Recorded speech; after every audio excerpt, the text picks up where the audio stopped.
कराड दक्षिण विधानसभा मतदारसंघातील नवनिर्वाचित आमदार डॉक्टर अतुलबाबा भोसले यांनी शासकीय विश्रामगृह येथे तालुक्यातील विविध शासकीय अधिकाऱ्यांची आढावा बैठक घेतली। यावेळी मतदारसंघातील समस्या सोडवण्यासाठी अधिकाऱ्यांनी ठोस कृती आराखडा सादर करावा अशा सूचना देखील त्यांनी अधिकाऱ्यांना दिल्या। कराड दक्षिण विधानसभा मतदारसंघाचे नवनिर्वाचित आमदार डॉक्टर अतुलबाबा भोसले यांनी शासकीय विश्रामगृहात तालुक्यातील विविध शासकीय अधिकाऱ्यांसमवेत आढावा बैठक घेतली। यावेळी त्यांनी विविध विभागांच्या कामकाजाचे स्वरूप समजावून घेतले, तसेच मतदारसंघातील विविध नागरी समस्या तातडीने सोडवण्यासाठी ठोस कृती आराखडा सादर करण्याच्या सूचना आमदार डॉक्टर अतुलबाबा भोसले यांनी अधिकाऱ्यांना दिल्या। कराड दक्षिण विधानसभा मतदारसंघातील आगाशीनगर, पाटण कॉलनी, स्टेडियमसह अन्य ठिकाणी असलेल्या झोपडपट्टीवासियांच्या पुनर्वसनाचा प्रश्न अग्रक्रमाने मार्गी लावण्याचे निर्देश आमदार डॉक्टर अतुलबाबा भोसले यांनी प्रशासनाला दिले। प्रधानमंत्री आवास योजनेच्या माध्यमातून स्वतःचे पक्के घर मिळवणे हा या नागरिकांचा हक्क आहे। त्यामुळे येत्या 5 वर्षात एकही माणूस झोपडपट्टीत न राहता त्याला स्वतःचे हक्काचे घर मिळवून देण्यासाठी सरकारच्या माध्यमातून लागेल ती मदत करण्याची ग्वाही आमदार डॉक्टर भोसले यांनी दिली।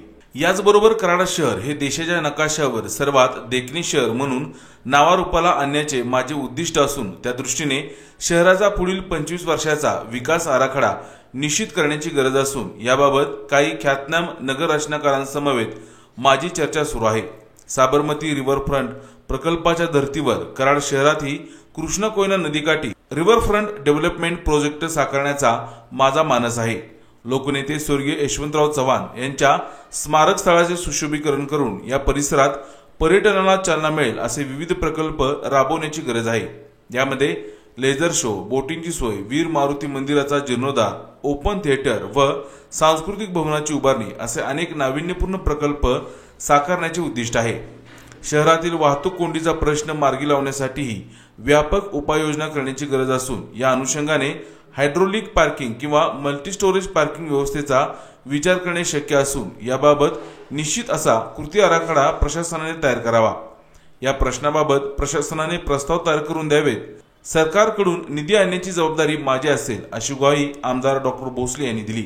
या बैठकीस उपविभागीय अधिकारी अतुल मेहत्रे, पोलीस उपाधीक्षक डॉक्टर अमोल ठाकूर, तहसीलदार कल्पना ढवळे, गटविकास अधिकारी प्रताप पाटील, उपप्रादेशिक परिवहन अधिकारी विनोद सगरे, कराडचे मुख्याधिकारी शंकर खंदारे, मलकापूरचे मुख्याधिकारी प्रताप कोळी, उपविभागीय कृषी अधिकारी समीर पवार, तालुका आरोग्य अधिकारी डॉक्टर सुनील चव्हाण, सार्वजनिक बांधकाम विभागाचे उपअभियंता प्रमोद चौधरी, टेंबू उपसा सिंचन विभागाचे कार्यकारी अभियंता राजन रेड्डियार, गट शिक्षणाधिकारी बिपिन मोरे यांच्यासह विविध शासकीय विभागांचे अधिकारी मोठ्या संख्येने उपस्थित होते। KMS न्यूज, स्पंदन मनांचे, नाते आपुलकीचे।